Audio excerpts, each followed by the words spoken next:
السلام علیکم ورحمۃ اللہ وبرکاتہ۔ دیکھیں، جب بھی کوئی شخص اپنی بیوی کو لفظ طلاق کے ساتھ کہے کہ میں نے تجھے طلاق دے دی، یہ میری طرف سے تمہیں طلاق ہے، تو اس میں تو الفاظ کا جو ہے وہ اعتبار ہوگا، جو اس نے کہا ہے وہی معتبر ہوگا۔ لیکن اگر اس نے لفظ طلاق نہیں کہا بلکہ کوئی اور لفظ بولا ہے، لفظ طلاق نے جیسے کہا تو میری طرف سے تم فارغ ہو، یا تم گھر سے نکل جاؤ، یا کوئی اس قسم کے الفاظ ہیں کہ جن میں لفظ طلاق استعمال نہیں ہوا بلکہ کوئی لفظ اور ہے جو طلاق کے معنی میں ہو سکتا ہے، یعنی طلاق کے معنی میں ہو سکتا ہے لیکن لفظ طلاق نہیں ہے۔ ایسی صورت میں جیسے اور کوئی لفظ ہو، لفظ طلاق نہ ہو،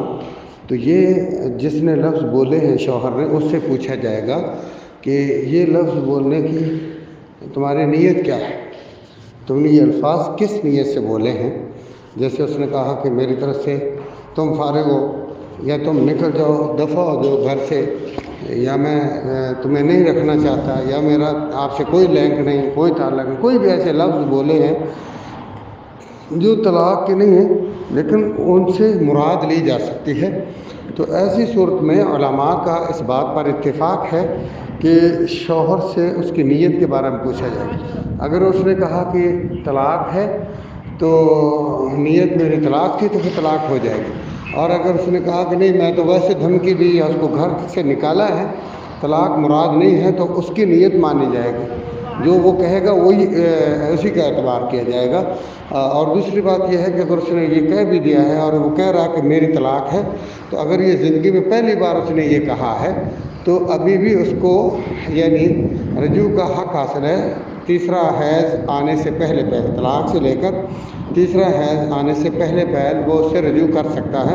کیونکہ جب کوئی شخص ایک بار طلاق کہتا ہے تو دوسری طلاق کی باری یا اس کا وقت ابھی نہیں آتا، اس کا وقت جو ہے وہ دوبارہ جو ہے طہر میں جب عورت جائے گی تو تب آئے گا۔ ایک وقت میں طلاق ہو جائے تو وہ طلاق پر طلاق نہیں ہوتی، جیسے نکاح پر نکاح نہیں ہوتا۔ مثلا ایک شخص جب کسی کا نکاح ہوتا ہے تو وہ اس کو ایک بار کہتے ہیں کہ تمہیں فلاں کی بیٹی قبول ہے، وہ بولتا ہے قبول ہے، پھر قبول ہے قبول ہے، اب 3 نکاح نہیں ہوئے، ایک نکاح ہوا۔ اسی طرح ایک طلاق کہیں دوسرے طلاق بیک وقت ایک ہی مجلس میں تو وہ 3 طلاقیں نہیں ہوتی، وہ ایک ہی طلاق ہوتی ہے، اور پہلی بار ہی وہ طلاق ہو جاتی ہے۔ تو لہذا اس نے 3 بار کہا ہے میری نکل جاؤ یا میری طرف سے فارغ ہو، اور وہ کہہ رہا ہے کہ میری نیت مراد طلاق نہیں ہے، تو وہ طلاق نہیں ہوگی۔ اور اگر وہ کہہ دے کہ اس سے مراد میری طلاق ہے تو پھر وہ ایک بار طلاق ہوگی، جس کے بعد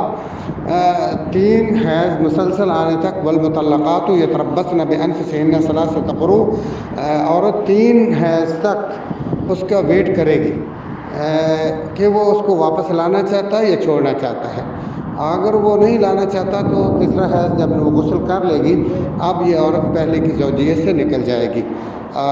اب وہ اس کو دوبارہ لانے کے لیے اس کو نکاح جدید کرنا پڑے گا، کیونکہ یہ زندگی میں پہلی بار طلاق اور عدت ختم ہو گئی۔ عدت ختم ہونے سے پہلے تو وہ رجوع کر کے واپس لا سکتا تھا بغیر نکاح کے، لیکن عدت ختم ہو گئی تو اب وہ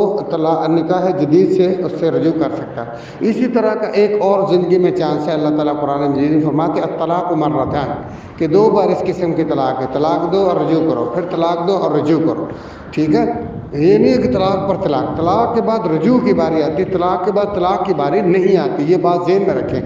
تو اس ایک طلاق پھر صلح، پھر طلاق پھر صلح، اس کے بعد اللہ تعالیٰ نے اس کو الگ بیان کیا، فَإِن طَلَّقَهَا، اگر اس نے ان 2 بار صلح طلاق کے بعد طلاق دے دی، فَلَا تَحِلُّ لَهُ مِن بَعْدُ حَتَّىٰ تَنكِحَ زَوْجًا غَيْرَهُ، اب اس کے لیے یہ حلال نہیں ہوگی، کوئی اور اس سے شادی کر سکتا ہے، یہ شادی نہیں کر سکتا۔ اللہ عالم۔ السلام علیکم ورحمۃ اللہ وبرکاتہ۔ ناظرین اکرام، اسلامک ٹی وی اس چینل کو ابھی تک جنہوں نے سبسکرائب نہیں کیا ہے، برائے مہربانی اس چینل کو سبسکرائب ضرور کریں، اور ہر دن کی اپڈیٹ کے لیے اس کے ساتھ ہی ایک بیل، ایک گھنٹی کا نشان آئے گا، اسے آپ ضرور پریس کریں اور اسے دبا کر آپ ہمارے ساتھ تعاون فرمائے. جزاک اللہ خیر. السلام علیکم ورحمۃ اللہ وبرکاتہ.